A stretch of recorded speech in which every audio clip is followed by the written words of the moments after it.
Dear colleagues, dear friends, dear ICARUS community, I'm most delighted to welcome you here in Tallinn, a pearl of the Baltic Sea, an ancient town which is something to be discovered.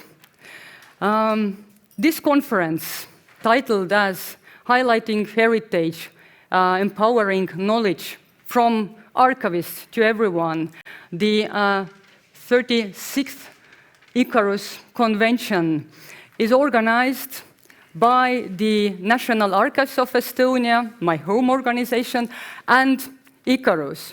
So I am representing them, both organizations, both institutions, but I won't be here in front of you if I'm not having a steady and firm support from my home organization, the National Archives of Estonia.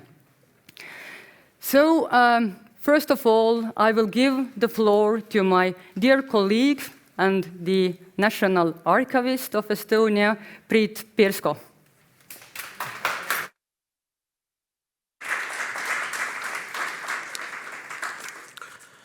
Hello, everyone. Dear colleagues, dear friends, on behalf of the National Archives of Estonia, I'm so happy to welcome you to this ICARUS convention here in Tallinn. According to its founding principles, the International Center for Archival Research exists to encourage cooperation in the use and development of Europe's archival and cultural heritage, both nationally and internationally. This is an important mission, and the ICARUS conference, which begins today, is another step forward in achieving it. The topics of this year's conference are especially timely.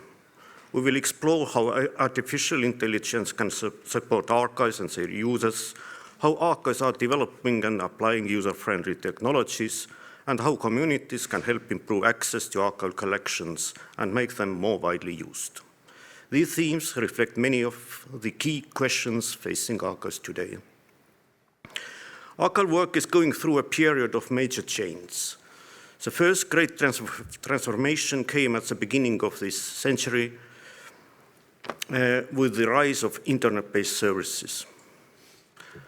In Estonia, online access increased the use of archives a couple of hundred times almost overnight. It was a remarkable shift. Now, about 20 years later, we are witnessing another major transformation. Artificial intelligence is opening up new possibilities, from the automatic recognition of handwritten text to instant translation and many other innovations. These developments are exciting, inspiring, and sometimes challenging as well. I'm glad that we have the opportunity to discuss them together here in Tallinn. As you know, this is the 36th ICARUS convention, and Estonia has now hosted 2 of them. The previous one was held in Tartu in May 2017 in the then brand new main building of the National Archives. I believe that conference was a success 9 years ago, apart from one small surprise. The ICARUS leadership discovered that instead of the traditional football match, they would be playing volleyball with the locals. Some may remember that moment well. This year, I'm happy to say that football is back on the program, so everyone can relax. Once again, we are meeting in a new home.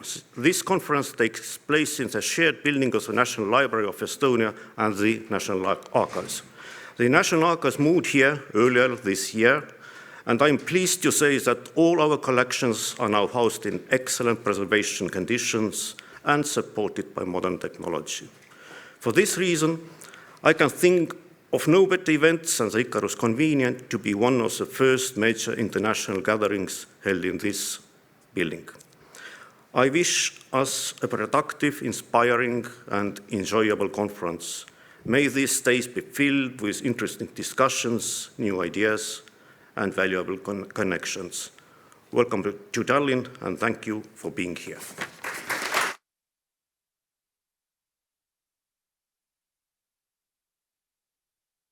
Thank you, Priit. So and now, on behalf of ICARUS, I would highlight some of our last adventures and actions. So as you know, ICARUS community has been active nearby 20 years by now, but not yet celebrating our 20th. It will come in 2 years. But what we have done, most importantly, we have opened the collections of those archives who have had no power to digitize the collections by themselves. And also now, during the recent years, more importantly, during the last 2-3 years, we have also used the vibrant modern technologies, first of all, the text recognition solutions, also to offer the access to those collections already digitized. So throughout the digitization, platform creation, and data preservation, we have supported our team institutions up to 200 archives and educational institutions so far. And in a tight cooperation with our partner institutions, we have done a huge job. There have been tens of thousands of archival records digitized and millions of frames accessible via our portals and via our partners' digital solutions. And it has come true thanks to reliability and trustworthiness of our network, steady network, but also thanks to several partners and projects helping to fund our activities. So a big thank you for the companies supporting us. What I'm expecting to learn from this convention, there are multiple questions to be answered and discussed. And I hope that everyone can take along a bit of knowledge by trying to find answers to our following topics. For instance, what are the user-friendly solutions that our archival communities can offer, and what are the archivists' design tools that we can offer for our partners? How can we integrate advanced technologies in our work to improve access to archives? And how can we use digital content to support archival research and study across generations? And that is also an important landmark in our era. Above all, how can we help everyone in society understand the importance of supporting the creation of trustworthy records, the protection of reliable data, and the ongoing care of archives as a source of evidence? Finally, 2 years ago, during our autumn convention in Portici, nearby Naples, I referred to a poem called Discovering the World. And its starting rose as all people were born by the blue sea, written by our very own and beloved Estonian author Jaan Kross, who lived actually 400 meters from here in front of St. Nicholas Church in the very heart of Tallinn. And today I would love to highlight his legacy and his time once again. Jaan Kross lived most of his life under Soviet occupation. He was imprisoned and sent to the utmost terrifying labor camp by the criminal Stalin regime. And I would emphasize criminal Stalin regime. But as spending his youth in free Estonia between the two world wars, he could see beyond the darkness of the totalitarian regime, and he gave hope to everyone that the world is much bigger than the prison-like society that based on fear. Hope, education, and knowledge about our deep historic roots gave the nation the very power for light our lost independence back to us in late 1980s. And that is the reason why I believe in Europe, I believe in democracy, I believe in human rights, and I believe in us, the archivists, the archival custodians, and the keepers of the records.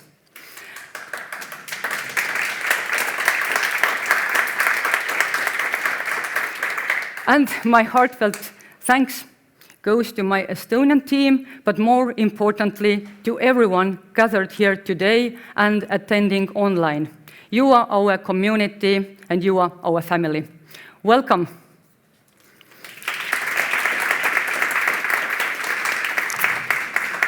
And now, I have a great honor and pleasure and utmost joy to have here today one of our most renowned personalities in the world of archives.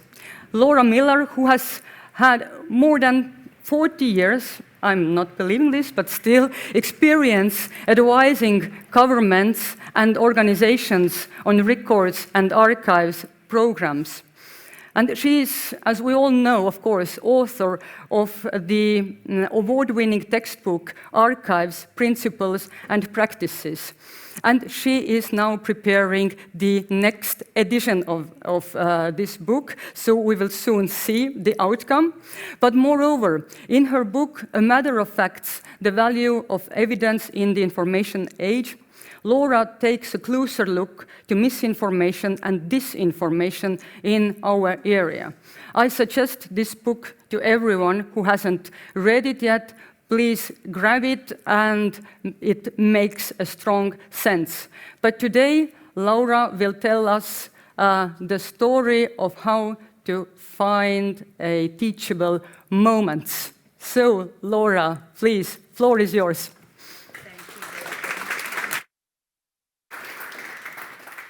Thank you very much, Birgit. And this is my forward and backwards? Yes. Okay. And they'll help me. Glasses. Thank you for that overwhelming introduction.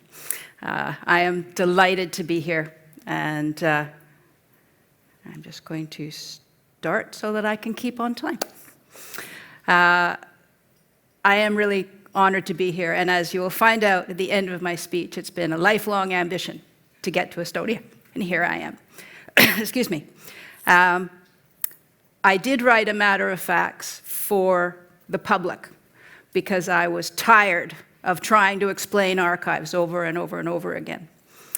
And as we listen to some powerful and interesting presentations here over the next 2 days, we'll be looking at topics such as evidence and trust, opportunities for collaboration and research, the difficult question of using artificial intelligence, the importance of strong governance and best practice principles at initiatives in education and in public and community engagement, and the potential for participatory and crowdsourced initiatives. I'm very excited to hear about all these innovations, and I look forward to learning from everyone here. But the question we have to ask when we undertake any initiative is, why are we doing it? Why are we trying to highlight heritage? Why are we trying to empower knowledge? And we need to be very clear about our goals. What is our short-term result? But what is our larger ambition? As we try to raise awareness of the existence of archives and encourage the use of archives, how do we get supporters and partners and advocates to help us to communicate the message that archives matter?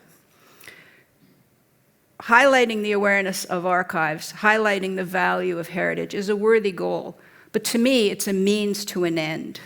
The end is advocacy and support for democracy and civilized communicative society where everyone works together and shares their goals and treats each other with respect and dignity and respect for human rights. So I want to talk today about how we can focus not just on awareness and use, which is the highlighting heritage part of our discussion, but also on advocacy and engagement, which is the empowerment part of our discussion. How can we encourage the public to be supporters and spokespeople for archives and archival work, not just interested users of the documentary materials that we hold so dear?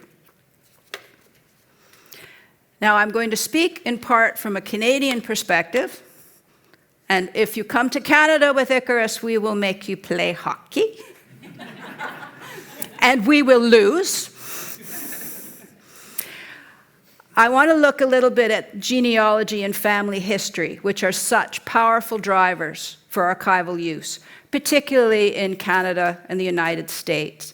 It is so popular, it is its own brand of tourism. And I will interrupt myself here to acknowledge that family history and history in general is so much more complicated and challenging in Europe and here in the Baltic region and Scandinavia than it is in North America. We have been insulated for centuries from the experiences of war that you have suffered. I can only say that over the last few years, we are getting a small taste of your trials, and we are struggling to hold off some of the imperial impulses of our neighbor to the south. And as you will see, some of those efforts are having a direct impact on archives and archivists, and on the difficult balance between highlighting heritage and empowering knowledge. In my country of Canada, we have a population of about 40 million people. The United States has a population of 340 million people. Anyone who isn't one of the 1 million Indigenous people in Canada or the 10 million Indigenous people in the United States is an immigrant or a descendant of an immigrant.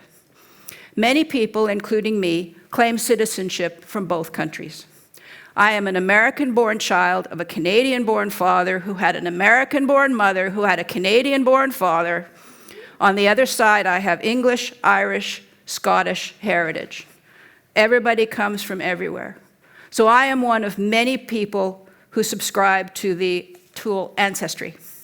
I call it a business expense, so I deduct it.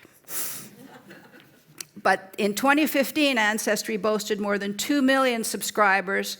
By 2024, it had more than 3 million. Its revenues in 2024 were $1.3 billion.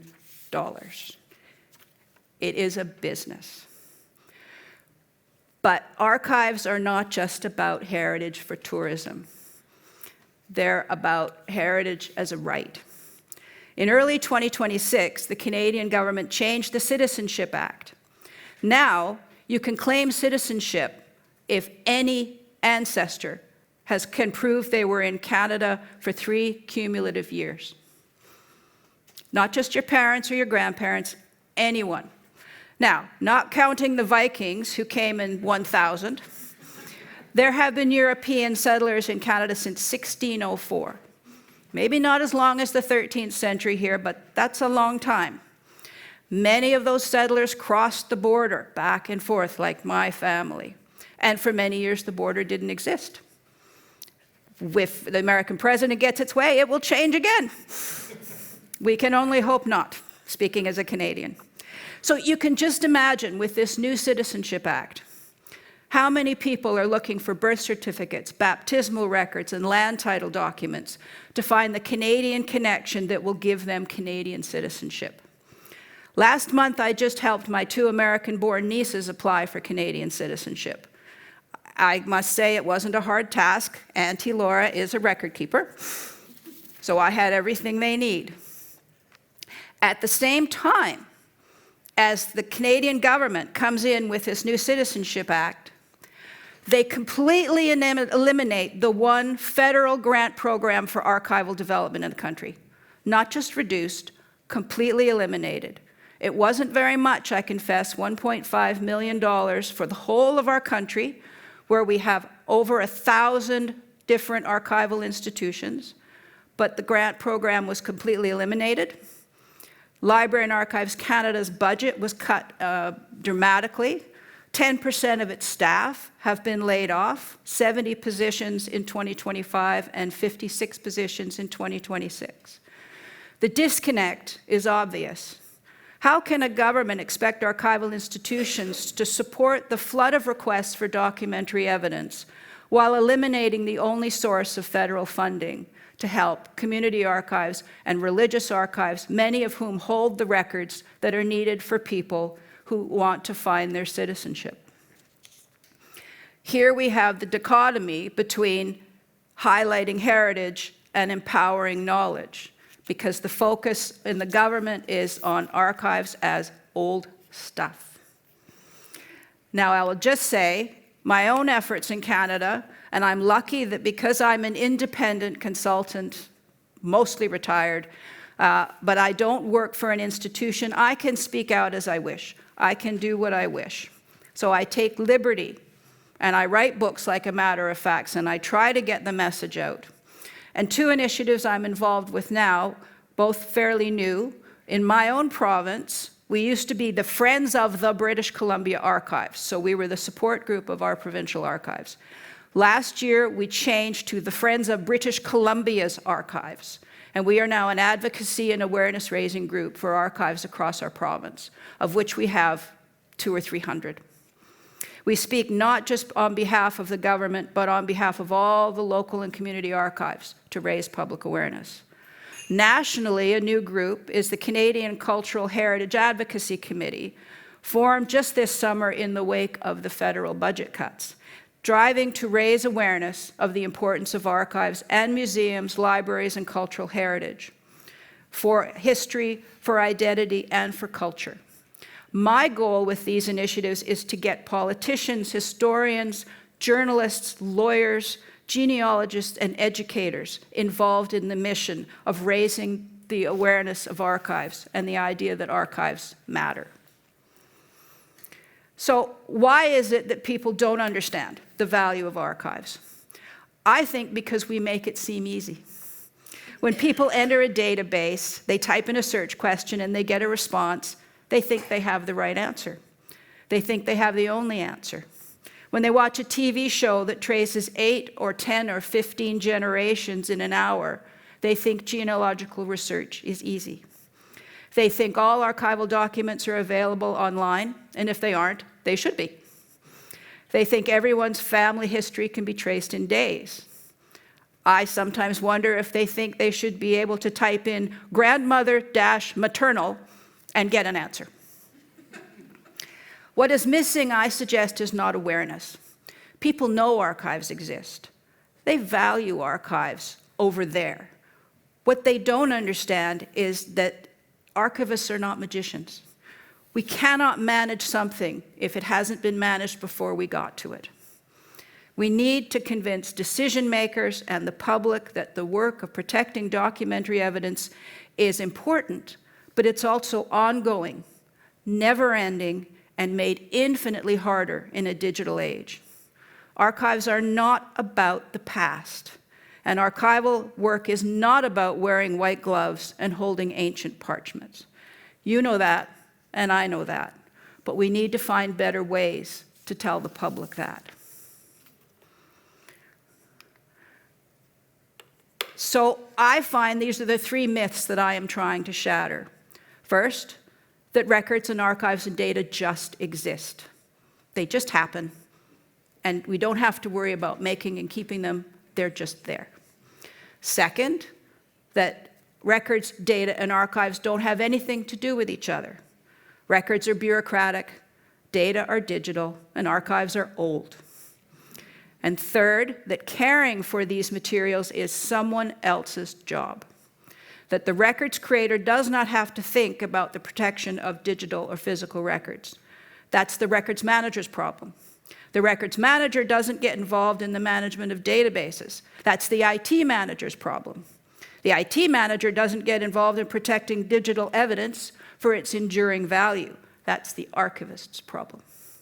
And there's the poor archivist saying, how can I manage digital records in the future if you don't let me get involved today?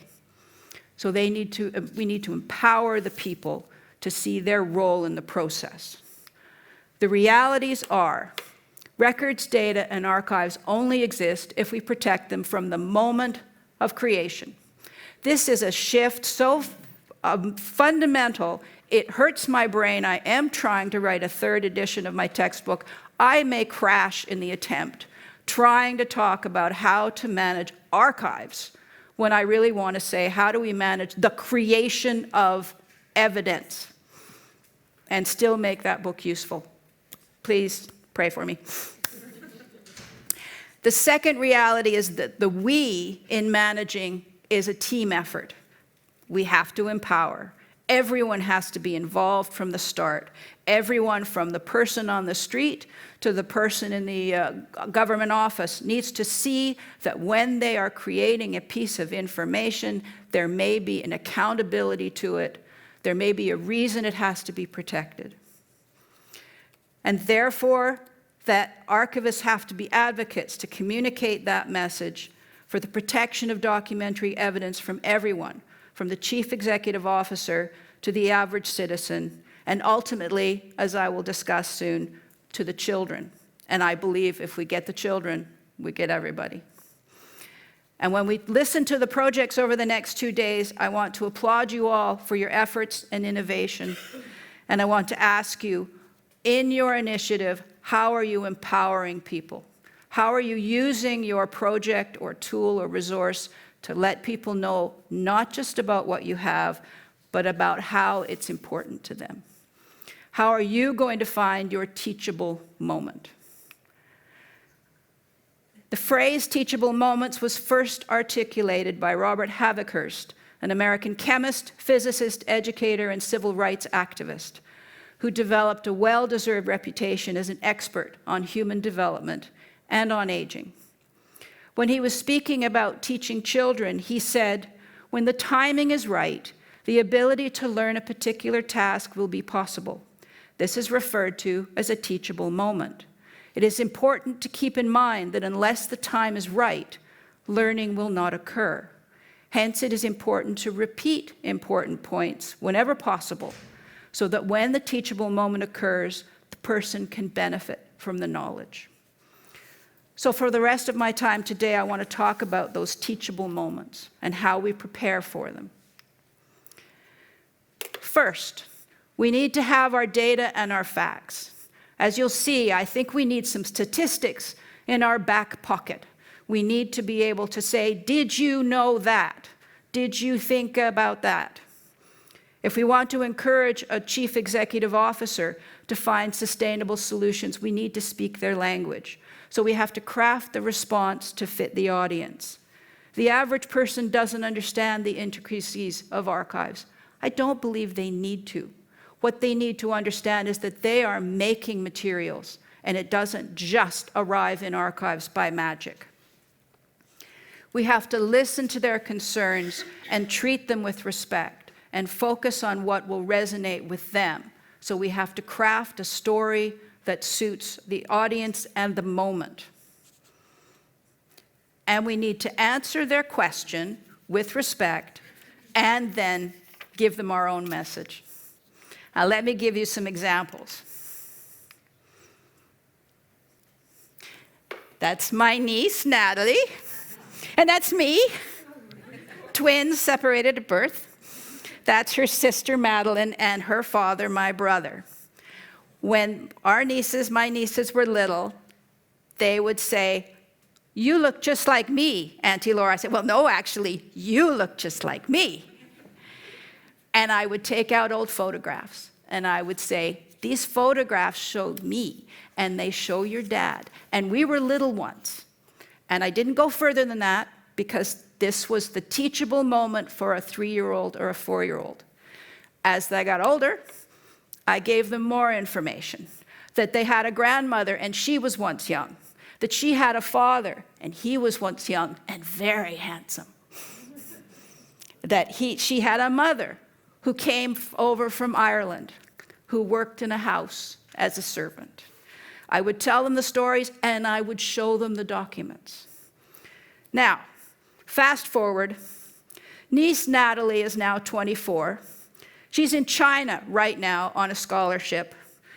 When she contacted me, her question was, "Auntie Laura, how can I keep track of my official records because I'm going from China over to Belgium and I need to have all my visa paperwork organized, and you can help me understand how to do that."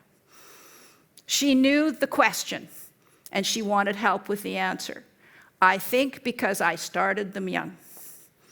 Her sister, Madeline, now 27, called me when she started at university, "Auntie Laura, I need advice. What advice do you need? I'm going to be a journalist. I'm going to write. How do I keep track of my publications? You can help me figure out the answer to that question." I think that's a pretty good result, starting from that small moment. Children are the best messengers. And Birgit shared this story. I commend the Society of History Teachers of Estonia for its annual competition inviting children from elementary and higher education to write papers on different topics. As Birgit told me, the 2026 topic was resistance, and one of the notable products was to use artificial intelligence to study documents related to the 1905 revolution. I understand the adjudication just took place this month, and I say congratulations to everyone for this achievement. We need to be able to talk to everyone, from the children to the adults, and answer their questions and teach them what we need to know. Now, what I want to do is give you 4 examples. These are questions I get all the time. Why don't you digitize everything? Why can't we just use artificial intelligence? Why can't I access my personal documents online? I don't have archives, so why do I care? Now, remember, we need the data, we need the story, we need to know what our audience is ready to hear, we have to answer their question and deliver our message. That is highlighting our heritage and empowering them. So the first time somebody said to me, why don't you digitize everything? Seriously, I'm standing in the reading room of the National Archives of the UK in front of a medieval scroll, and I laughed. Lesson number 1, never laugh. It's rude. I didn't have a good answer because it seemed like a crazy question. Now, that was 30 years ago, and people are actually getting content out of the papyri out of Pompeii, so things are different now. Maybe we can. But now what I do is I keep my statistics, and in the Canadian situation I say, you know, that's an interesting idea. Did you know that Library and Archives Canada has 250 linear kilometers of physical records, over 24 million photographs? And then I say, do you know how far that is? In Canada, between Ottawa and Burlington, in another country. Here, between Tallinn and Tampere, Finland, another country. Show them this is not a small request. I said if it costs an average of $2 a minute to scan a photograph, it would be $50 million to scan all the photographs in Library and Archives Canada. Then I say some materials are very sensitive and confidential. You don't want to have them available immediately because that could breach someone's privacy. And then there are born digital records, I say. How are we going to manage those? They are overwhelming everything. We have to think about taxpayer funds. Canadians, there's taxpayer funds. I have to think about that. So I try to answer the points. Then I say, now, did you know that Library and Archives Canada has programs for community digitization and community collaboration on description and transcription?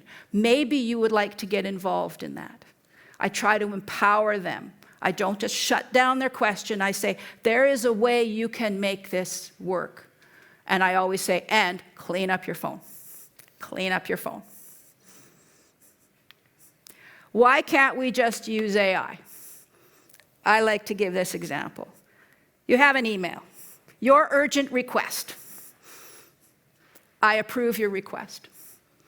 So I say, how can artificial intelligence determine where to organize that or whether to keep it when we don't know what it's about? It could be your request to take a holiday. It could be your request to go to a doctor's appointment. It could be a request to launch a new office product. It could be a request to launch a drone strike. What is it? And then I say, if you don't apply effective record making, AI is not going to help you with record keeping. So you need to organize your records so that you can use the tool. I don't say AI is horrible. I say, if you want to use this tool, you have to do some work. And I am talking with people who have 100 or 200,000 emails in their system with no organization. They call me, what am I going to do? I say, I don't know, I'm retired. Sorry. I do try to say, take a this day forward approach. So my guidance is, today we're going to start doing it differently. Don't worry about the past right now, just start doing it better today.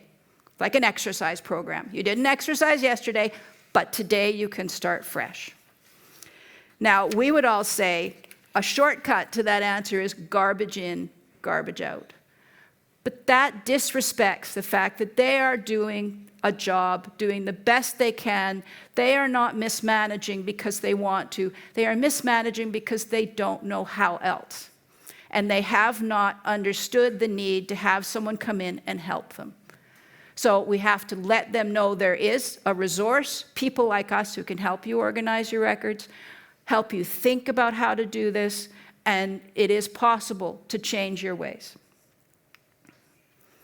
Why can't I access my personal documents online?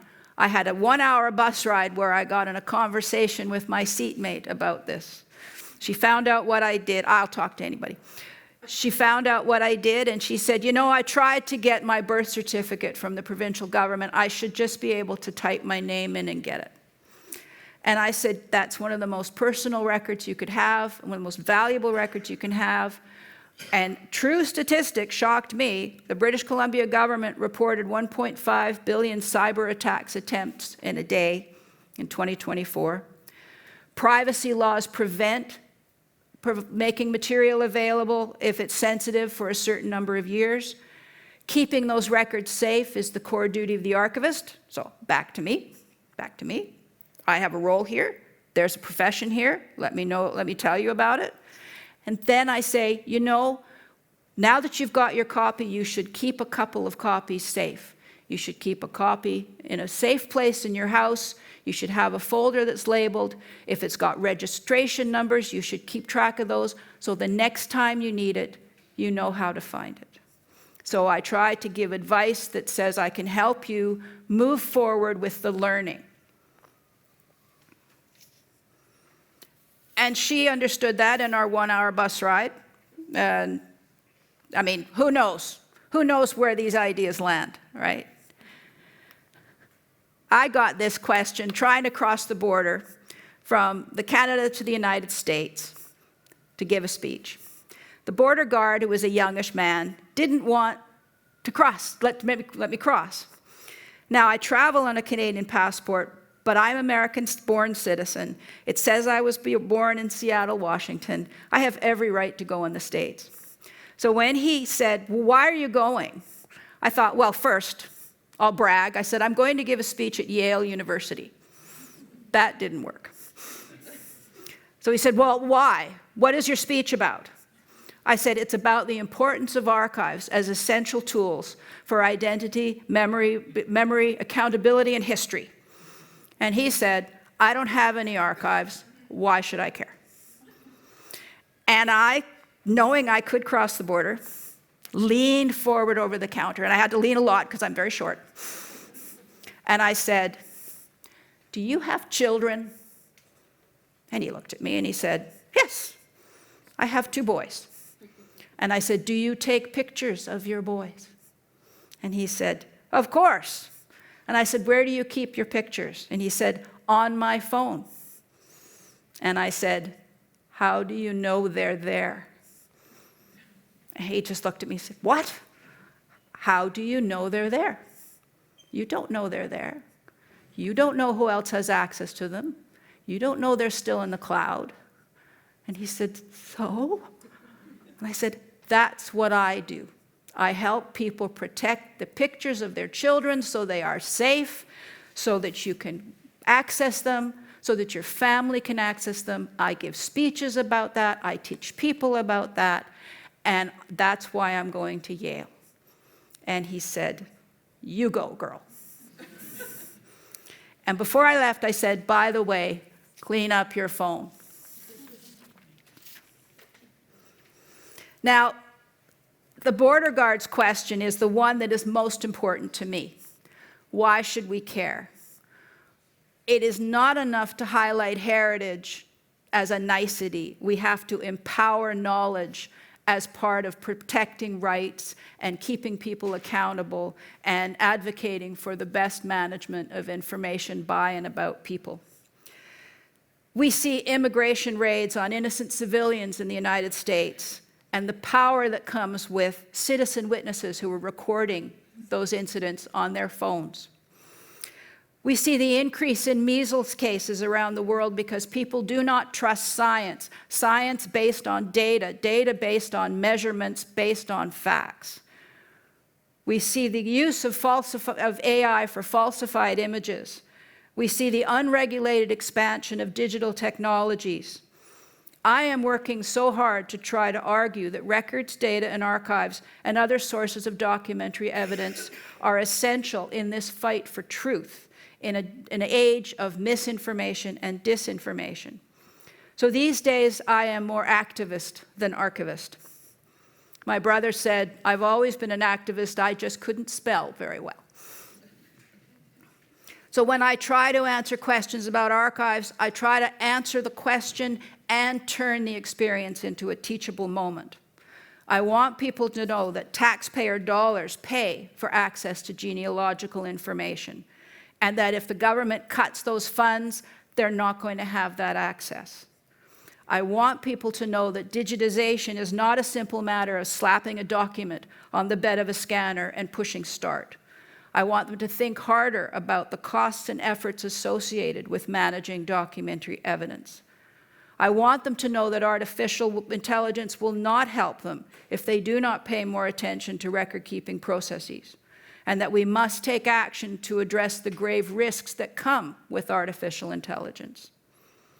I want people to know that they are creating valuable evidence every day, from official records to family photographs, and that they have a right and a responsibility to manage their own information better.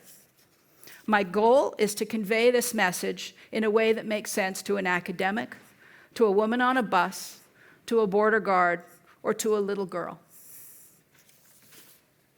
Now, why is this so important to me? I don't know. Activist, archivist. What I'll tell you and end with this is my father, who was a child psychiatrist, gave me some teachable moments. When I was a little girl and I lived in Vancouver, I had a neighbor, that little boy, Arvo. Arvo came from Estonia. His parents came from Estonia. And when I met Arvo, I said, Daddy, his parents have funny voices. They talk funny. And he's very, very blonde. And my dad, who had fought in the Second World War and fought for freedom and democracy, didn't just say, oh, that's Arvo. They have funny voices. They live down the street. He said, Arvo's parents had to leave Estonia because it wasn't safe. But now they're here, and they're fighting for Estonia. And we will respect them, and we will care for them. And Arvo is a good person from a good family, and there's Estonia. And when I got older, he took out a map, and he showed me Estonia. Now I lost touch with Arvo. We moved back to the United States for a while, honestly, that border, back and forth and back and forth. When I came back to Canada as a teenager, I studied history. I learned more about Estonia, about world wars, about Cold War. I celebrated when Estonia gained its freedom. And today I lament that we are all facing such risks to our freedom. So my father did not just teach me what I wanted to know. Why did this little boy have such blonde hair? He taught me what he wanted to know, that freedom matters. So I want you to look at highlighting heritage, empowering everyone, not just to know about archives, but to know about why archives matter.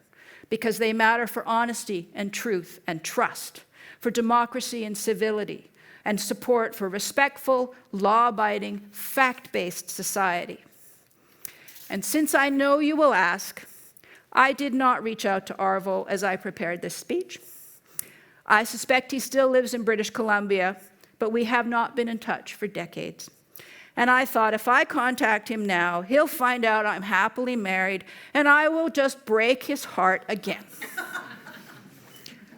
I didn't want to burden him with such sadness, so life is tough. Thank you.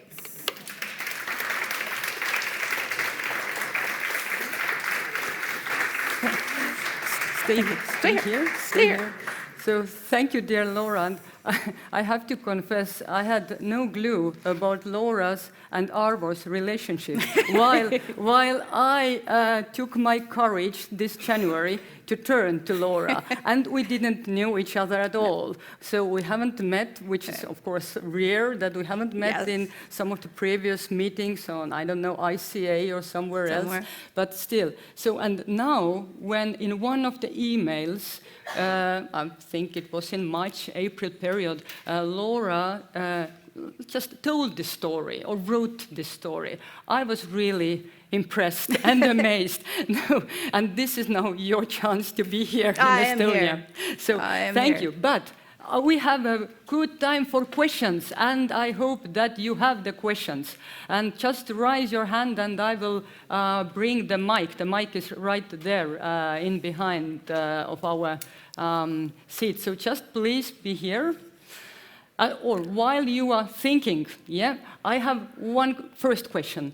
Okay. So we all are talking about this intergenerational approach we should take. So as you also mentioned, once we have the children to support us, then we have like the whole generations. But do you know, does Library and Archives of Canada have some sort of joint projects? There they bring together the youth, I mean now even the kindergartner, or then the student year children, and then the elderly people? Or are they going on the separate events, as actually we do more here? Perhaps you have some experiences. That's a good question. I do have an answer, and I will start, of course, by saying that I don't work for Library and Archives Canada. I did my internship there many years ago. It's on the other side of Canada. It was 40 degrees Celsius in the summer. I live in a temperate rainforest, and I said, if I have to be an archivist, and that means living here, I'm not going to be an archivist. So I went home and became a consultant. So I don't work for Library and Archives Canada. But I do know two things. One, Library and Archives Canada a few years ago started I'm going to call it a Young Ambassadors program. That's not the formal name.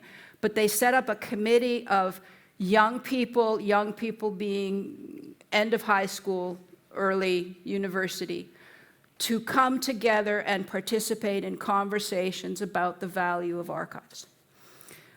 I don't know about the programs for young children. Now, Library and Archives Canada is the merging of the library and the archives. So some of the programs are library programs, which are more focused on the children. Library and Archives Canada is now moving to a new building. It has 4 buildings.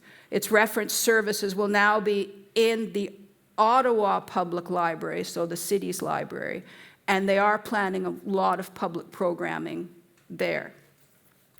The other thing I will say is they have been running a project for many years called Project Naming. They had received hundreds and thousands of photographs of Indigenous people in Canada's north, pictures taken by explorers, by bureaucrats, by researchers, and brought back and collected by Library and Archives Canada, but no one had ever documented the people's names. They took a picture and said, soapstone carver. But they didn't say, what's your name, soapstone carver? It was like an anthropological exercise. So they took the pictures and they organized groups to meet with elders in the communities where the pictures were taken. And they brought in the students in the communities, the high school students, and they sat together and said, let us talk through the images. And can you identify people? Can you tell us what's going on? But what Library and Archives Canada did is they empowered the young people to ask the questions. It's not our job. Well, they would have done it. They like it. But they said, we will get the younger people to interview the older people, and we will record the sessions, and we will document the findings to try to bring the two together. I do not see enough of young children working in archives yet. And I have seen some instances where they're brought in for field trips and they're put items out on display and they see things like a menu for a restaurant in 1880. And they say, oh, I could get a bowl of soup for 10 cents or 5 cents. Imagine what I could do with my pocket money if I lived at that time. So I think those are wonderful opportunities. To give the archivists credit, they are stretched so thin with the work they have and the budgets they have that this is asking a lot, which is why I think in my provincial group, we are trying to organize site visits and tours and experiences because we're volunteers. And we can go in and say, we'll bring people in. If you open the doors and give us the time, we can do this for you and raise awareness. Another thing our group is going to do, we're getting gimbals so people can do self-guided tours of the archives, and we can post it on our YouTube channel. So, thank you. Thank you. I did have an answer. Yes, but are there any questions? I can't see any hand. Aha, yeah, Daniel. Oh, okay, the mic is coming. Okay.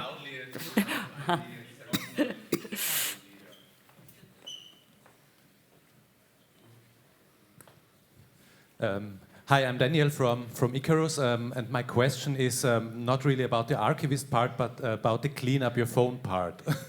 Because it's a tricky thing to do. So what do people answer when you tell them clean up your phone? Because most wouldn't know what actually to do. That's a good question. And I say things like, do you take screenshots? And can you find the screenshots? I took 4 this morning so my husband could have maps of Tallinn while he's walking while I'm here.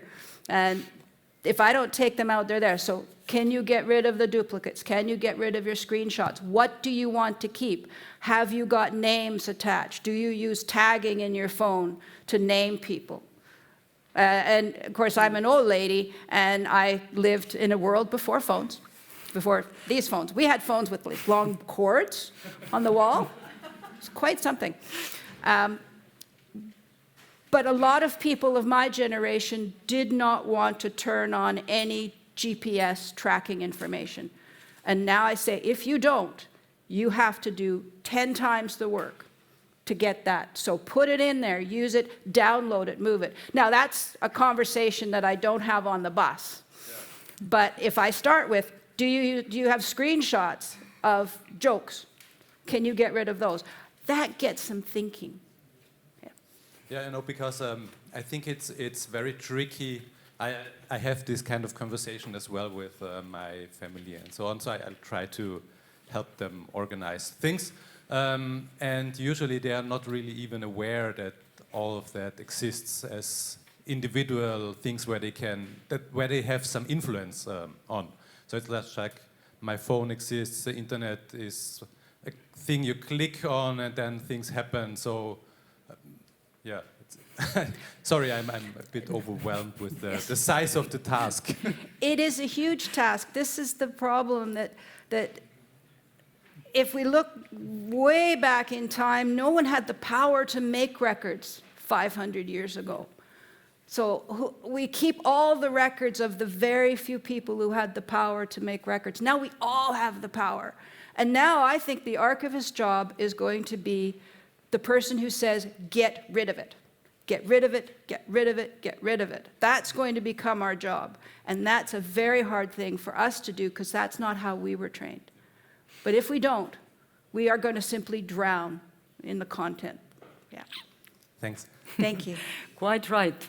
So, but now I and we all will thank you because we will take our next speaker, and I'm sure that everyone among our community here can just turn to you during the breaks, during the reception, and whenever you are here over those 2 days, even more. But still, please take your chance. Laura is here and very, very supportive and responsible person.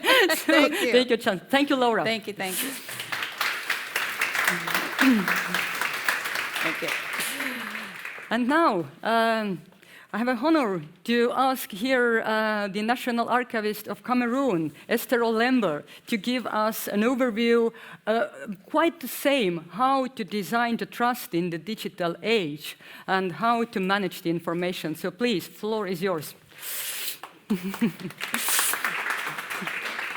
thank you very much.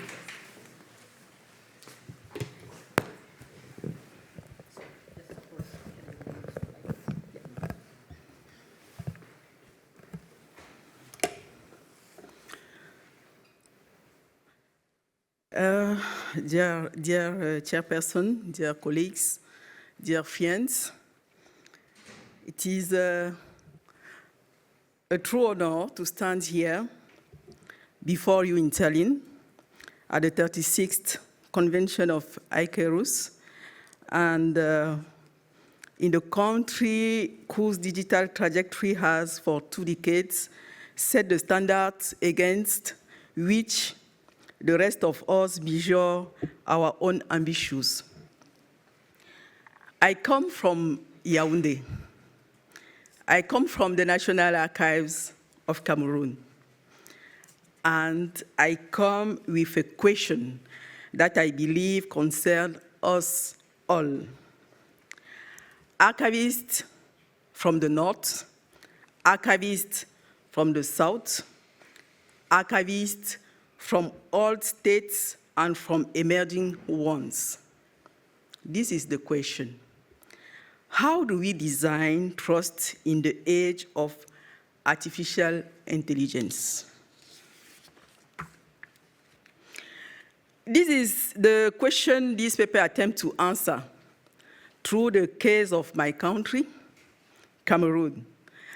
And I would like, in the next 20 minutes or 50 minutes, to share with you 4 things. First, a thesis. Second, a diagnosis. Third, an international comparison. And a pilot project that is, for me, the most concrete expression what we are gathered here to defend.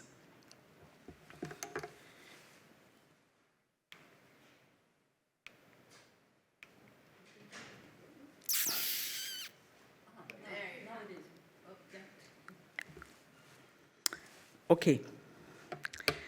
Let me begin with the paradox. Artificial intelligence is being deployed today at high speed in public administrations across the world, including increasingly in emerging states. It is presented as a tool of efficiency, of personalization, of better targeting of public policies, and in many cases, it really is. But there is one assumption rarely examined upon which the entire promise of AI in government rests. The assumption that there already exist, beneath these systems, a reliable documentary infrastructure, that records are well kept, that data has been properly governed, that archives have been preserved with the integrity required to feed and to audit these new machines. In emerging states, this assumption is often wrong. It is wrong. Particularly in my country, it is wrong. Not because of negligence, but because of archival foundation of digital government were never built in the first place, or were built in silos that do not communicate.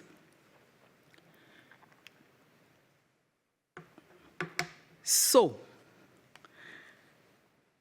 trust in AI systems deployed within public administrations cannot be designed, much less sustained, without a reaffirmed and operationalized archival sovereignty.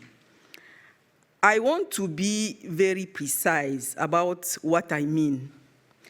Archival science in the digital transformation of state is not an auxiliary discipline that intervenes downstream to preserve what has been produced elsewhere, Laura have talked about it. It is, or it must once again become the trust infrastructure that make governmental AI legitimate, auditable, and sustainable. And I want to add at this opening of my remark that this is not a new diagnosis. A decade ago already, Professor Victoria Lemieux, whose work has accompanied many of us, documented in a World Bank working paper, one step forward, two steps backwards, how the introduction of ICTs in developing country administrations had too often led to a deterioration of the quality, the management, and the accessibility of recorded information. The harms were real, requests for information that could not be answered because the record has been destroyed, evidence missing in judicial proceedings, administrative memory erodes with every change of provider of software version.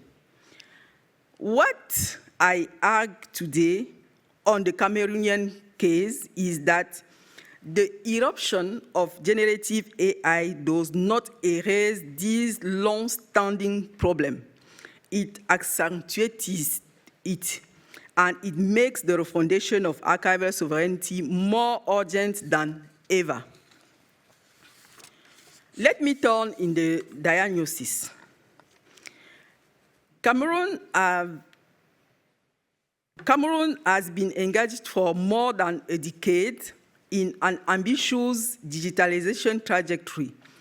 We have deployed structuring platform, COLEPS, the Cameroon Online E-Procurement System, the Government-to-Person Payment Program, G2PX, our Integrated Tax Management System, and the constellation of smaller initiatives like civil registry digitization, higher education platforms, health applications, custom portal, registry projects, DPost, and the announced chat post, a conversational AI agent for the Cameroonian administration.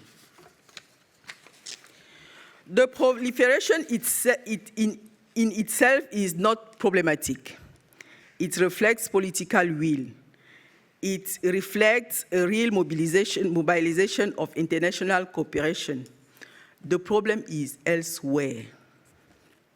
The problem is that each of these platforms has been built as its own world. Each one produces its own digital records in its own format, according to its own preservation rules. When such rules exist, each one constitutes its own stock of personal data, often redundant with that of other administrations. Each one relies on different providers, sometimes on proprietary standards, and frequently on technical infrastructures hosted outside the national territory. The result is a digitized but poorly integrated administration. Citizens must provide the same information repeatedly to different services. National statistics rest on laborious reconstructions, and administrative memory is in permanent danger of erasure with every change of provider or software version. This is exactly the configuration that Lemieux described 10 years ago, but now amplified by the prospect of AI systems built on top of these silos, inheriting their fragmentation and adding to it a layer of algorithmic opacity. And yet,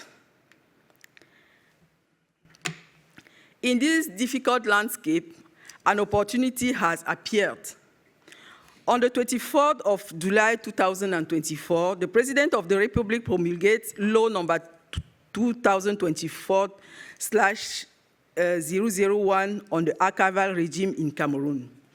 This law is more than an administrative update. It reaffirms the principle of accessibility of public archives. It organizes a nuanced regime of communicability with a 30 years generated period extending up to 150 years for medical records. And it's prepared the transitional of the National Archive toward an autonomous body responsible for the National Archive system. Around this law, a real institutional dynamic has emerged. A board of directories session in January 2026, master classes in February, visits of international delegation, notably from the Turkish State Archives, and most importantly, for what I will share with you in a moment, a scientific partnership being structured with the University of British Columbia, approved by the President of the Republic for the imminent signing of a cooperation agreement. So, Cameroon today stands at a moment of convergence, a new archives law, an accelerated digital agenda, an emerging AI policy, and renewed international scientific cooperation.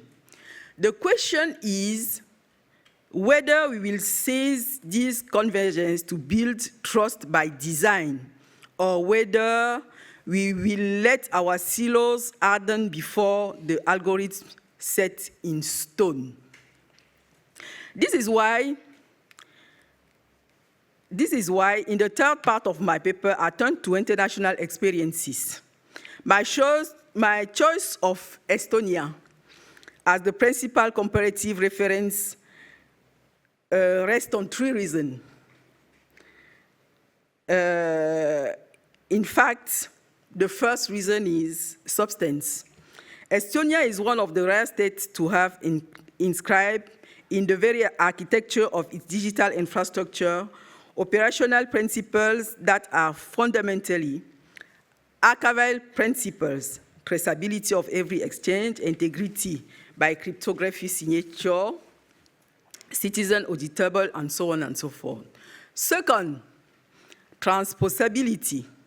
The Estonian model rests on a decentralized architecture. It does not require rebuilding existing platforms.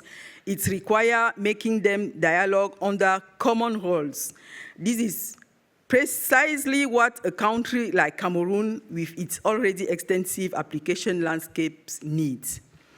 Third, accessibility. I learned through the internet that Estonians use a software, X-Road, that is an open source digital common, documented, supported by the e-governance academy here in Tallinn, and already adopted by more than 60 countries. It is mobilizable, not an inaccessible showcase. So those reasons conduct us to look for the model of Estonia.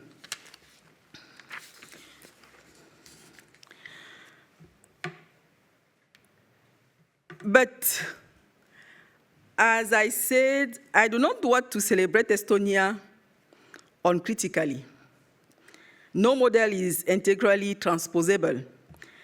In my paper, I set the Estonian experience against three other national trajectories.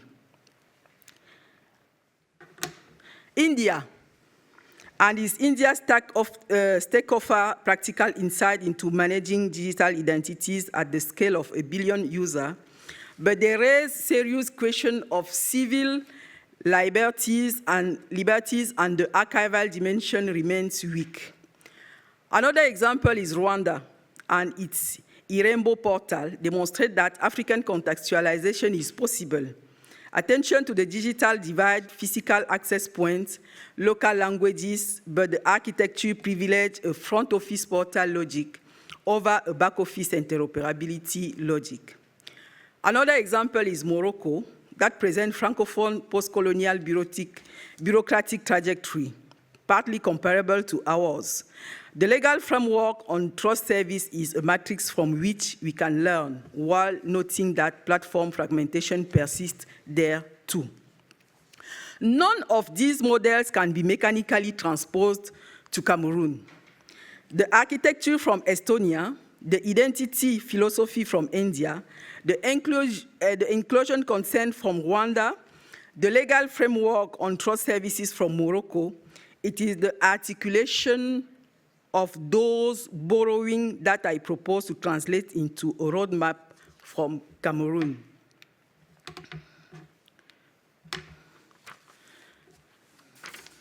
So, the National Archives of Cameroon have initiated, with the approval of the Presidency of the Republic, as I said before, an action research pilot project with the University of British Columbia in Vancouver. This project is embedded within a broad international ecosystem structured around the ClioX platform. The choice of Professor Lemieux is not indifferent. She founded blockchain at UBC, Canada's largest blockchain research cluster, in 2016. Her work continues the international Inter-Pares program that we know, which for more than 25 years has been examining at the highest scientific level the condition of authenticity, reliability, and durability of digital records. ClioX addressed a central question of contemporary archival science. How do we open archival, holding to the analytical power of artificial intelligence without losing sovereignty, without exposing sensitive content, and without feeding proprietary extraterritorial AI models? That's the issue. In fact, that's the issue of ClioX addresses. So, first, computer to data. Rather than transferring archival data to AI model, it is the algorithm that comes to the data.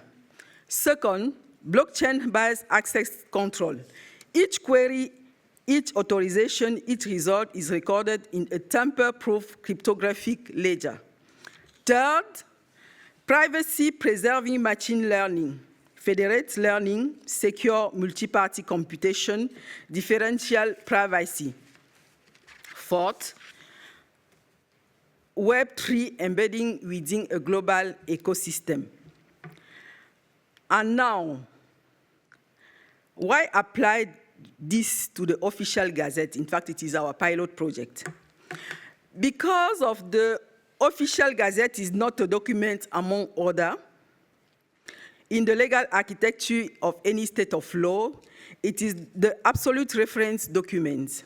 The law exists only because it is published in it. The whole ordinary legality of the Republic ultimately rests on the trust placed in the accuracy and integrity of this publication. And in the Cameroonian case, this choice acquires a memorial dimension. The corpus of the Cameroonian official gazette does not begin in 1916 with independence. It extends back to 1880. It spans to German protectorate, the League of Nations mandates, exercise joined by France and Great Britain after 1960. The United Nations trustship after 1945, and the period of independence and reunification. This corpus is in the strongest sense the documentary mirror of the construction of the Cameroonian state through its colonial ruptures and its sovereign recomposition. To treat it as an heritage object in its own right and not as a mere administrative series is to answer an exigency that is at once scientific and civics. let me close. The thesis I have defended is simple. Trust in AI system deployed within emerging public administration is built neither through the rhetoric of modernization alone, nor through the juxtaposition of sectoral platforms. It is built through the establishment on an archival sovereignty, articulated with an interoperable governance of data. This sovereignty combines 4 dimensions: legal, technical, organizational, and professional, which must be bring or brought together to produce the invisible but robust infrastructure that contemporary public digital governments demand. The case of Cameroon shows both the urgency and the possibility of such a refundation. The urgency is readable in the proliferation of silos. The possibility is inscribed in our 2024 Archives Law, in the dynamic of our national archives, and in the international scientific cooperation. Finally, excuse me, I would like to come, okay. Finally, archival science, dear colleagues, emerges from this trajectory not as a discipline conservative of past memory. It emerges as an infrastructure productive of future trust. And I believe that this inflection of perspective is perhaps the most durable contribution that the international archival community gathered here in Tallinn can offer to reflection on the digital transformation of state.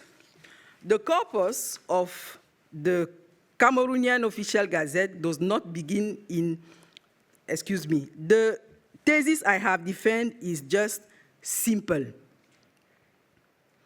Trust in AI system deployed, I remake the state, trust in AI system deployed within emerging public administration. I would like to apologize because my flight is just right now. I'm supposed to run very fast, but I think that we are together. If some question or you need some information, you have my contact, and I think also the document is inside the site of ICARUS. Thank you so much.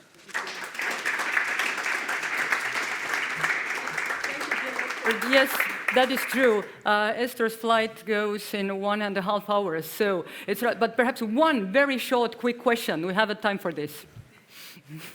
And thank you for combining Estonia and the X route. Okay. Okay, but if no questions at the moment, so thank you once again, and we have your contacts, and we can catch you. So, and please go on your flight and don't miss it. Thank you. Yes. Yes, I will bring Michael. So, and our next speaker is Professor Georg Vogeler from University of Graz, and speaking about the experiences of DiDip project, a huge project going on, and also like a little bit support given by ICARUS, our own team. So please, floor is yours. Thanks. Yeah, it's a project with significant support by ICARUS, and I will get into very more concrete things. And this archival dust, all of you know that there are things nobody touched for hundreds of years and decades. And you feel pity of this stuff, and you go in and take it out, and then the dust comes out. And you wonder what to do with it.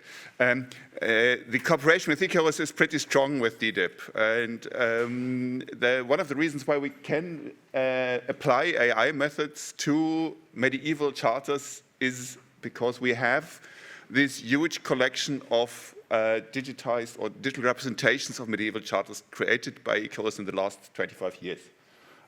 Rough overview, this map is pretty bad because the areas don't describe the area, but just aggregate a bit what's there. So there's lots of stuff, not only in Germany, but covered in this 37 stuff, etc.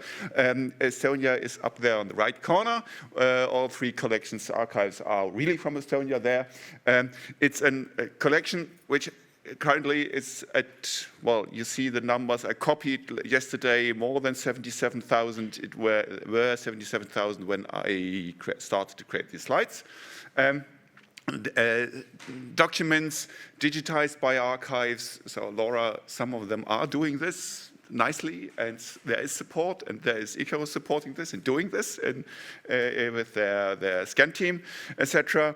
But also digitized stuff from printed books. The description is pretty different, but still it's there, and it's open to the public in the sense that it says everybody can change it.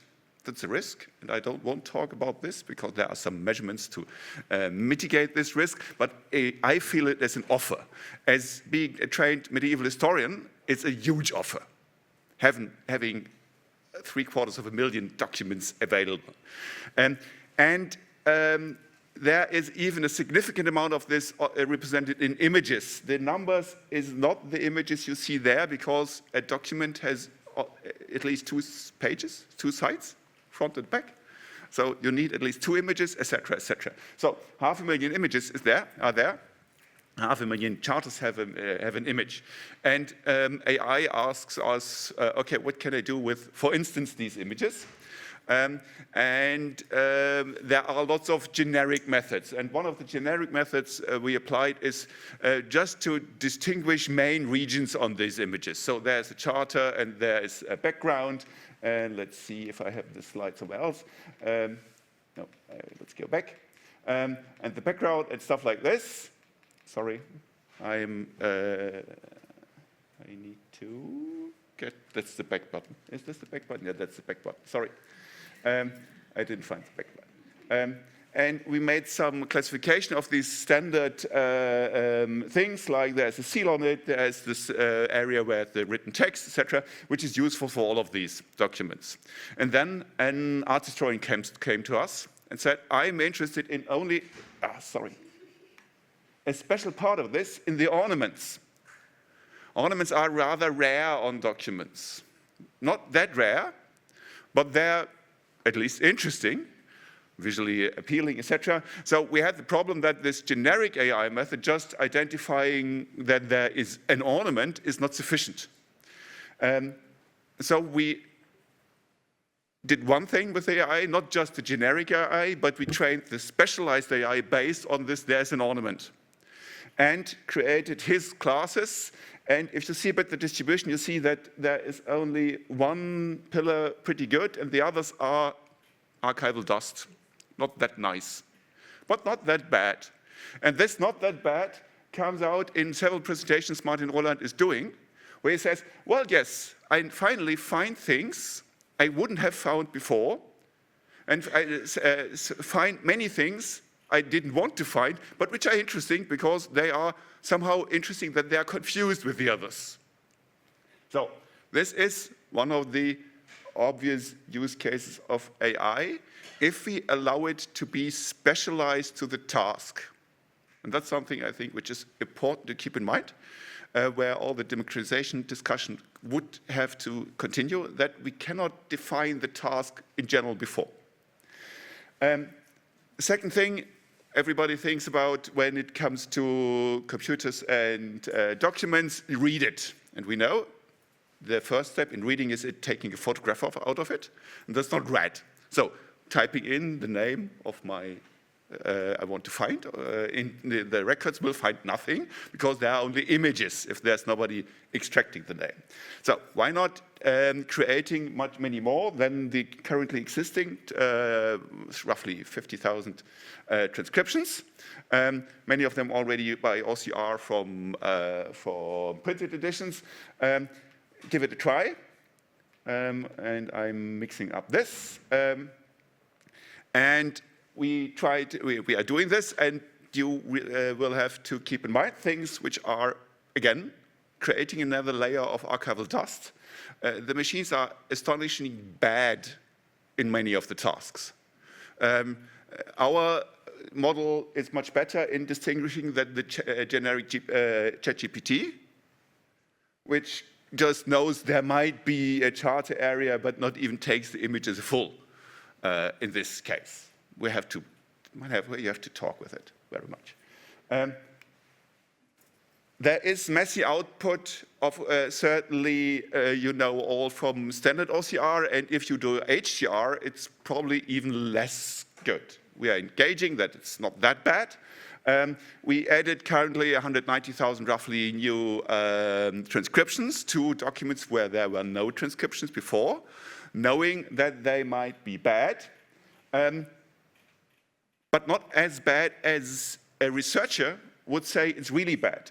An example here is where I collected a pretty small sample of documents which were issued by popes. As I'm a German, I used the term Papst as in the abstract somehow and selected 19 which looked like, okay, that's the abstract describes this, and then said, okay, let's compare these 19 to the rest 190,000 just by the HCR they have. And they get things where the archivist was bound to a printed volume or written volume and said, the same as above, so the record doesn't know who is the one above, grants something. It's a paper document, and the text obviously looks, people in the front row can see how bad the transcription is. It's not really Latin, but it's close enough that if you compare this to the other documents, it said, okay, that's a paper document. And that extends to other languages and stuff, etc. So Parpesh would be something I would have to know that Czech label for popes is Parpesh, etc. That's in this HTR already covered. We talked about the people, the individuals, people are interested in, and that's a standard task in AI things, to extract all named entities. If you do this with standard tools, with the HCR, it gets pretty bad, and people say something like 10% in character error rate deteriorates the quality of NER by the double of this. So why should we do this? Tamas Kovac gave this a bit of thought and created a tool called Ani, and Giuseppe will show it in much more details, where he combines the generative AI, LLM methods with standard methods with local context, saying, okay, I have a sample of documents in which I've annotated my stuff, and this I want to project, and the outcomes are interesting. Let's have a brief look. That's the HDR, that would be the correct text. Here I highlighted what a named person in names would be interested in. And if you look at the top, it's not that much easily to distinguish and to identify. Not much really left, but the system, this system by Tamas, identifies them. Identifies them in this weird HCR transcription, which is not really readable. So the obvious question would be, does this make sense at all? This does make sense if the human can influence. We have said the human is influencing by providing what to search for. The humans should be enabled to get an imagination how good this is. That the human can decide what kind of quality they will accept, they will work with. And they should have the possibility to then reuse the system to extend their new decisions to the rest of their work. Last example of application of AI we are experimenting with is that generative text generators based on LLMs are good in producing text which is readable, sensible. So why not converting this long document through this rather weird, not that weird, HTR into something like this. And people knowing enough German would feel like, okay, this is at least a sensible sentence. A sensible sentence, not a good sentence. And that's why I did a bit of comparing between what the archivist did with what the machine does. Using some established methods. The last one I did only this morning, I could not yet include. They are based on evaluating translations. And translations are, again, something where you would like to have a good content representation, but you cannot really identify what is the best content representation, because there could be lots of variant translations. So all these values are meant to describe how close to the best, to a good text it is. So we don't know what the best is, and so these numbers are completely confusing.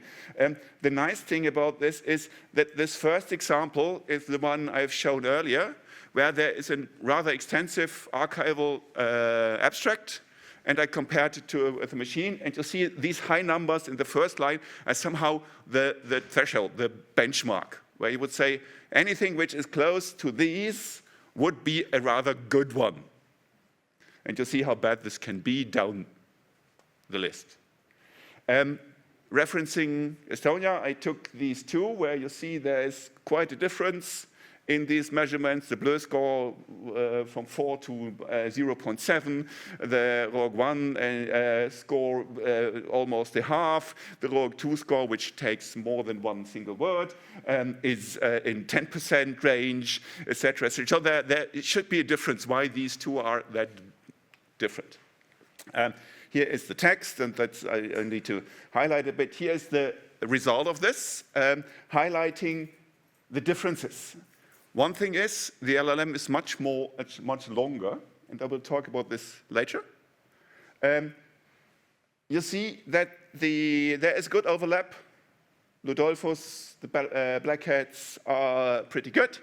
The order is also referenced.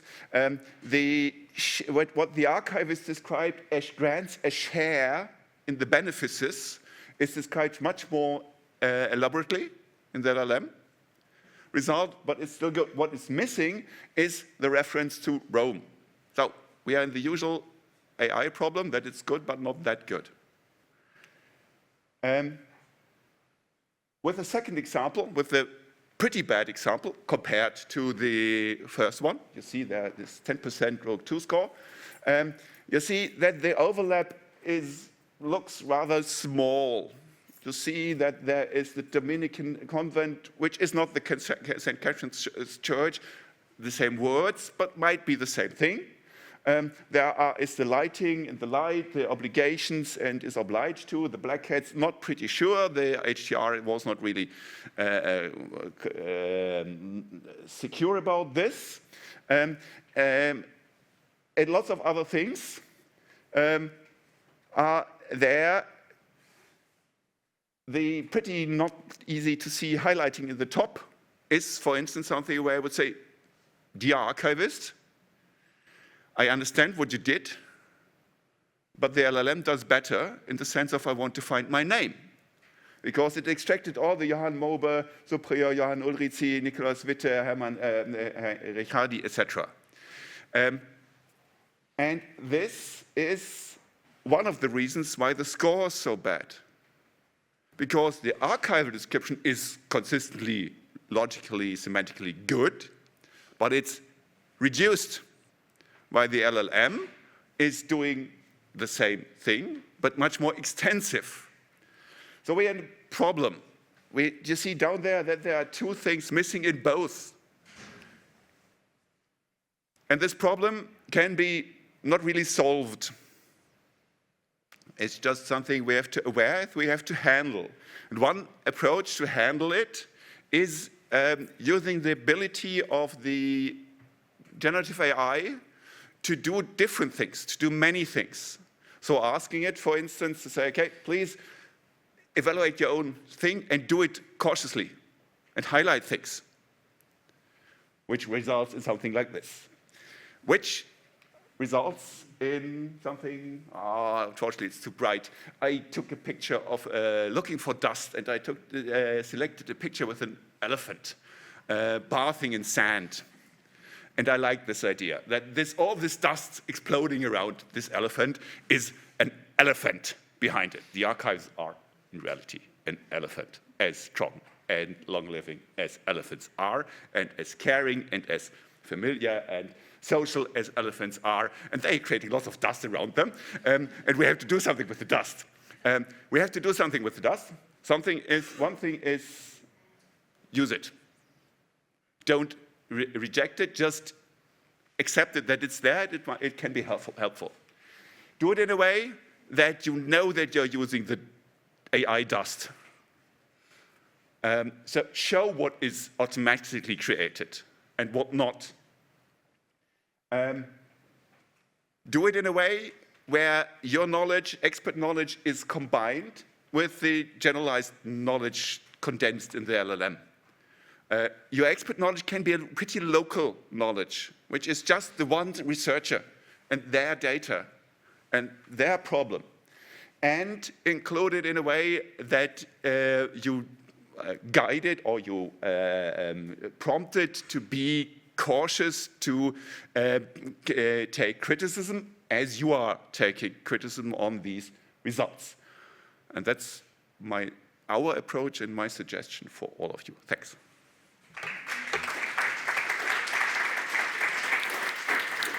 Thank you, Georg. So, the questions. Yeah, please, Daniel. Mike, once again.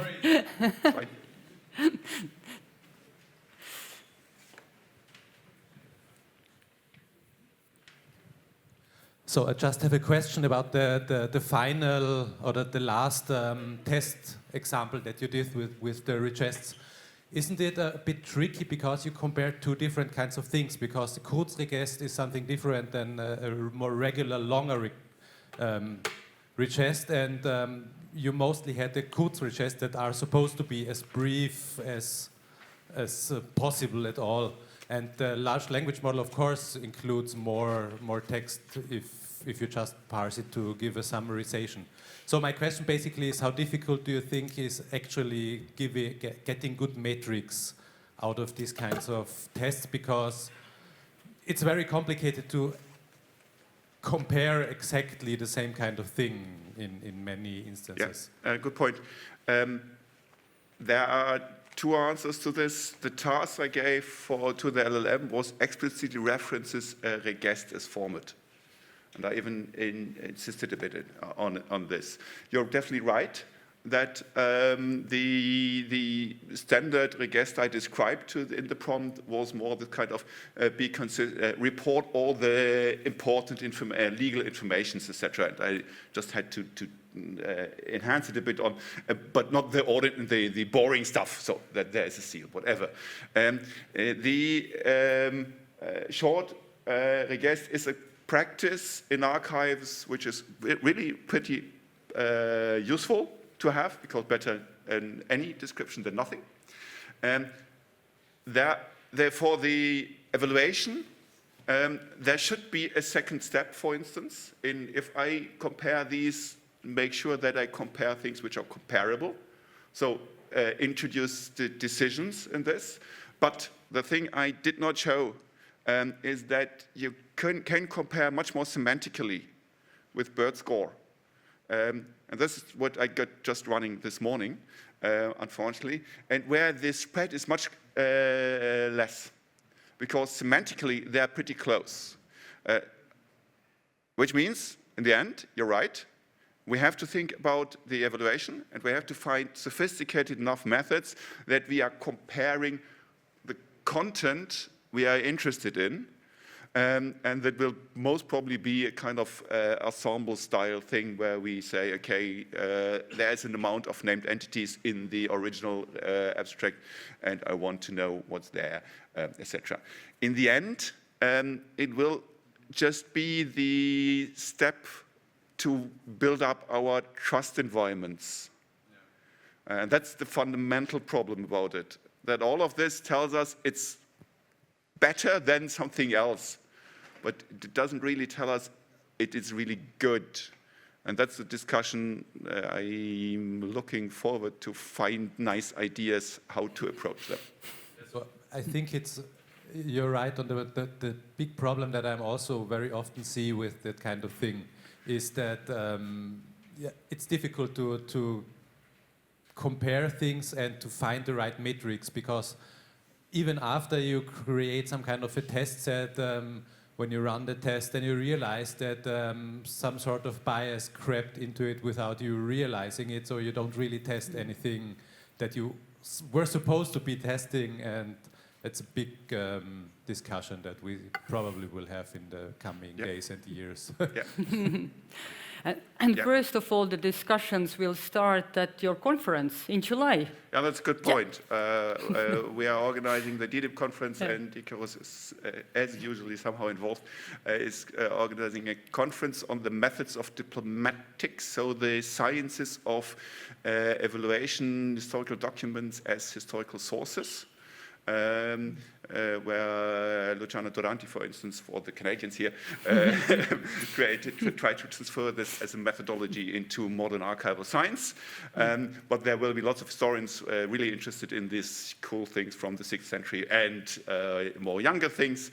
Please come July 22nd to 24th, if I'm not misinformed. So the information is on our webpage, and you can find it. Yes. So thank you, Georg, very much. And prepare for the conference. Okay, and now finally, before we are going to have some lunch or sandwiches right there, we are having our final speaker for the morning session, and unfortunately, he couldn't be here in person, Dr. Ingo Runde from the Heidelberg University Archives, but he will be hopefully already now online, and he will talk about the historical person database of Heidelberg University from the 14th to the 20th century. Yeah, thank you very much for the opportunity. Is the sound okay? Or yeah. Can you hear? Okay. So we need the PowerPoint. Do I have to share it, or is it from Tallinn? Okay, you have to share your slides, yes? Okay. Okay.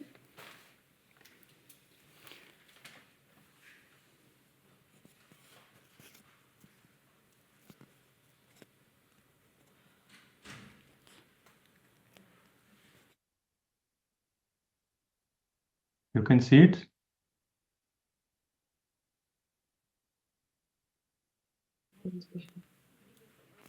Oh, okay, now it works. Okay, you can see it? Now okay. we can see you. Yes, we can see it. Okay, thank you. Yes, between 2016 and 21, extensive digitization and cataloging work was carried out at Heidelberg University Archives. It secured the old holdings, which date back to the 13th century, and made them accessible worldwide. Since completion of the work, the image and cataloging data have been hosted by Heidelberg University Library for the archives via the DWork system and made available online, ensuring long-term digital archiving. Technically, the software comprises the following modules: digitization workflow, presentation, archiving, interface to the program High Editions, and annotations and commentaries. The software is programmed in Perl. Additional software requirements include Apache or MySQL. The metadata can be retrieved via ORA interface and contains all the information necessary for use with the DFG viewer. In addition to Heidelberg, current users of DWork include the university libraries of Freiburg and Tübingen, as well as the Austrian Academy of Science in Vienna. The project for the digitization of historical collections, in which the matriculation registers played a central role, was jointly applied for by the University Archives in Baden-Württemberg and founded by the DFG. Its aim was to make a digitized source on similar functional areas and content available to researchers beyond the boundaries of the participating archives holdings. The collections are of central importance for research, but they also vary in form and structure across all university archives. In order to create a comparable source space, document groups were formed that could be used by all participating university archives, whether they were universities founded in the Middle Ages or in the 20th century. Initially, founding documents, statutes, and matriculation registers were defined as common denominators. In this order, the approximately 88,500 scans obtained in the joint project are gradually being presented on the regional informational portal LeoBW, so it's highlighted from archivists to everyone. As part of the project, in Heidelberg alone, 96 archival units comprising approximately 40,000 scans have been digitized. Additional sources, including the frequently requested and no longer restricted matriculation records dating back to 1936, were made available online as part of the state digitization program, meaning that 111 official records can now be viewed online. On the relevant website, the Heidelberg holdings are divided into the following groups: Acta Universitatis, founding documents and statutes, matriculation records, as well as the Acta Facultatis of the 4 faculties: theology, law, medicine, and philosophy. In addition to these, there are the books of the colleges and bursaries. In addition to digitization and online publication, the project also aimed to develop a structural internal indexing system for the archive, which would make it easier for users to navigate through the material and access its content. The matriculation registers from 1386 to 1936 form a central part of the processed series of official records.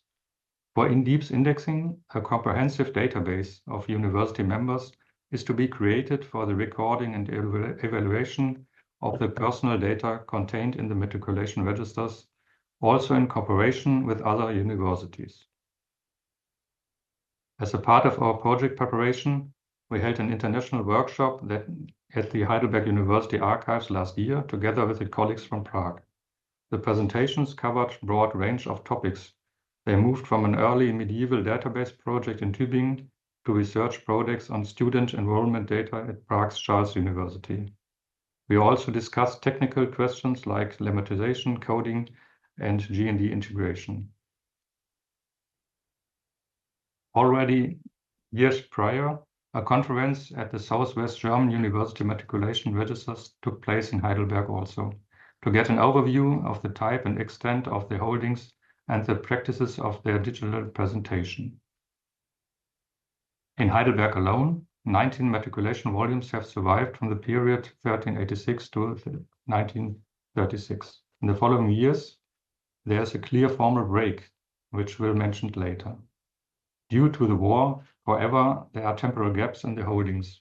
So the university was closed twice in the 17th century.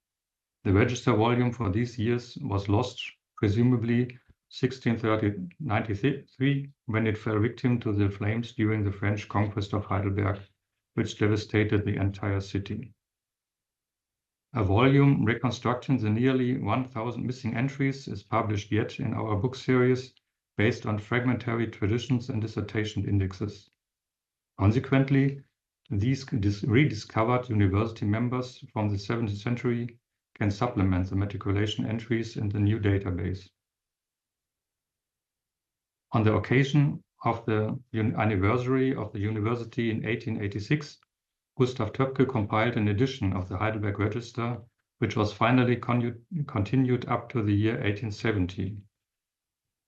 Töpke's work does not only comprise a pure edition of the main register volumes. He also added 7 appendices to this second volume, consisting of a copy of a list of registers from the lost years, which has been preserved in the General State Archives in Karlsruhe, as well as a list of faculties, list of doctorates, and list of rectors.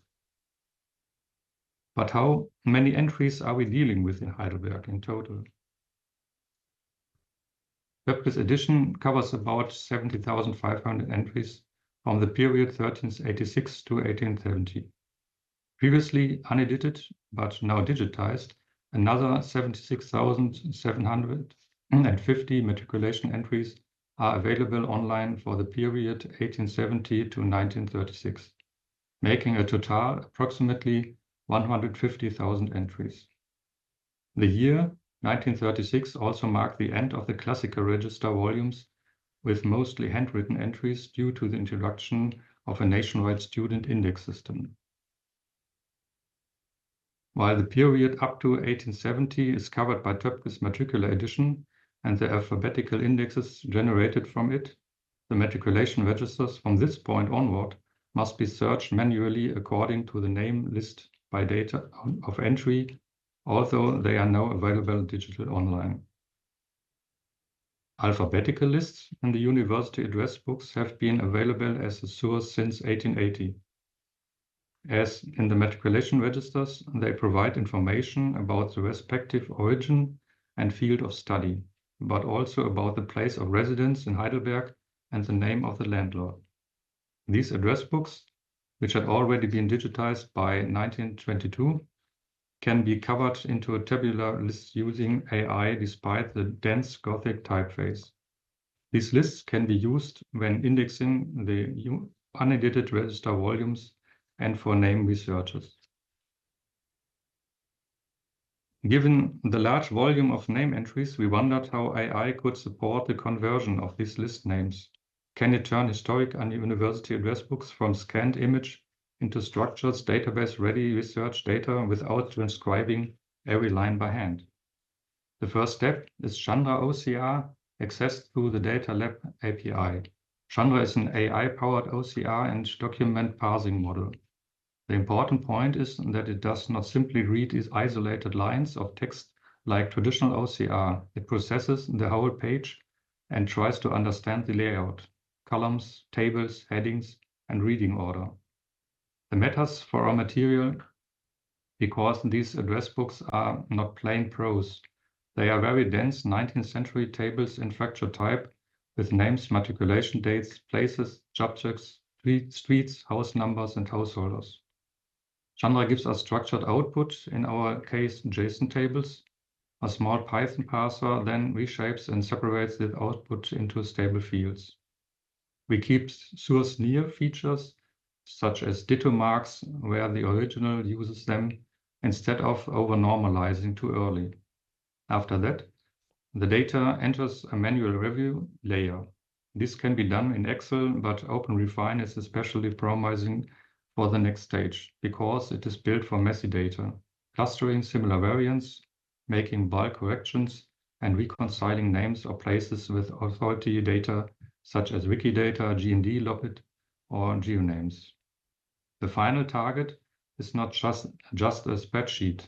The CSV is designed from the beginning for later SQL import, with source page, rough volumes, corrected values, and review status preserved. So the method is not automatic truth. The machine does the repetitive structuring. The human still validates historical names, spellings, and ambiguous fracture readings. The first measured sample is encouraging. About 90% of the fields were already correct. More important than the overall percentage is the kind of the error we see. The pipeline is not collapsing the table or mixing up the whole page. Most errors are small character level edits, a wrong letter, a missing letter, an extra letter, or occasional missing data. The field level pattern is also plausible. House numbers, origin, and subject perform very well. The weaker fields are householders, place, and names, exactly the areas where fracture letter forms, abbreviations, historical spellings, and proper names are hardest for OCR. Importantly, the errors are not entirely random. In the householder category, one recurring abbreviation accounts for roughly 45% of the mistakes. That makes it last a part of correction workload suitable for semi-automated cleanup. The practical conclusion is therefore quite clear. This is not yet ready for database import without review, but it is already strong enough to replace full transcription or traditional OCR with supervised correction. The workflow preserves the table order, retrieves most field correctly, and turns the human task from typing into target scholarly checking. From 1880 onwards, student records were added in Heidelberg. These are sorted alphabetically by submission period and archived on this day without an index. They also contain extensive information that can be used for the personal entries in the matriculation database. An extensive digitization project is planned for these records in order to protect the acidic paper and to store the individual files as PDFs with the respective database entries. The matriculation records itself, from the beginning of the 19th century onward, provide information on the date of enrollment, name, place of birth, parents' name, titles, and place of residence, religion, field of study, tuition fields, and finally, the last university attended in a 2-page entry form. This information is entered into the register datasheet for the respective matriculation page in the personal database, which is based on the structure of the matriculation database of the old University of Duisburg. I created it in the early 2000s, and after almost 20 years, it needs to be adapted to current possibilities.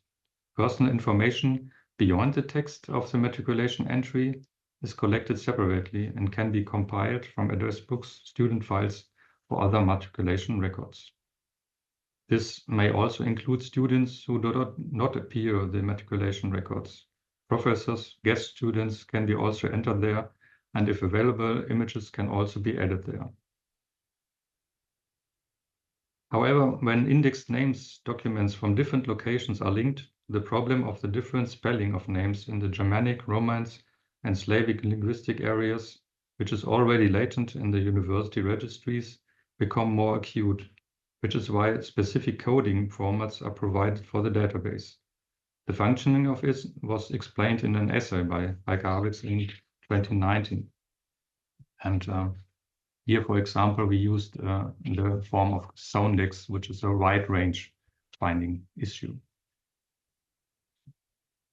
If you want to convert these handwritten entries into a database format using AI, one big problem is the fact that the entries were made individually by hand, meaning that the typeface is not uniform and reading errors are to be expected. As can be seen here in the example of the entries made by the Estonian students Johann von Grünewald, Otto Tauber, and Wilhelm Rudolf von Patkul in 1817. Given the volume of data, as mentioned, the unedited matriculation registers from 1870 to 1936 alone contain over 75,000 individual entries. A crowdsourcing project based on the Dutch model, followed by subsequent verification, could also be considered. Overall, the recoding of almost 150,000 matriculation entries in a modern graph database for Heidelberg will represent a quantum leap compared to the current indexing by rectorates and semesters. In addition to individual personal information, this would allow queries about the origin, the age, religion, or social status of groups of people to be displayed quickly and visually. In order to harness the enormous potential of the matriculation registers beyond the individual locations, database networks are being considered, not at least with regard to the ICARUS platform Matricula. It is conceivable to combine these church records with university registers and conduct a comprehensive name search. In Baden-Württemberg, a cross-temporal database comparison of the confessionally diverse locations of Freiburg, Heidelberg, and Tübingen is very appealing.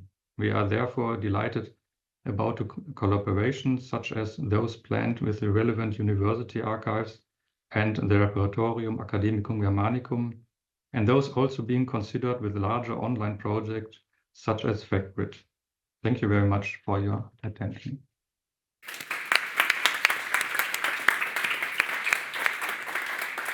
Thank you, Ingo. So we have time for one question, at least. So does anyone have a question? Daniel, perhaps? Okay, okay, Vlatka, I will bring the mic to you. I can be loud. Yeah, okay, but anyway.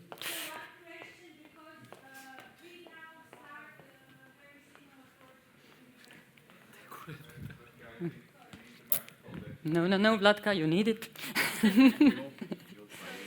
So it was very interesting, and I just wanted to ask you, since we start very similar project, this is one Europeanly founded project 4 years now in University of Zagreb. We do the same thing, and it will be very useful to use experiences. So my question is, do you have maybe information about more universities that do similar projects, and can we somehow be in touch or networking during this 4-year project that we start, since we plan to organize conference about this topic of university activities in Zagreb? It is part of this project activities in the future, so it will be much helpful to share this kind of information. Thank you. Yeah, thank you very much. It would be very interesting for us to see it in a European level and to collaborate. There are almost isolated projects in Rostock, for example, or Hamburg and all of this, but our aim is to get a large range of name sampling. And this was the idea to Matricular. The church books also are comparable. And if we get they all together, then they are very strong. And we can see how the people moved from one place to another and the connection between it. So from our side, every collaboration is welcome. Thank you very much. So thank you, Ingo, and I wishing on behalf of ICARUS a good cooperation between Heidelberg University Archives and our organization, and I really hope that we have a chance to meet, if not sooner than in Prague in November. Okay, thank you, Ingo. Thank you very much.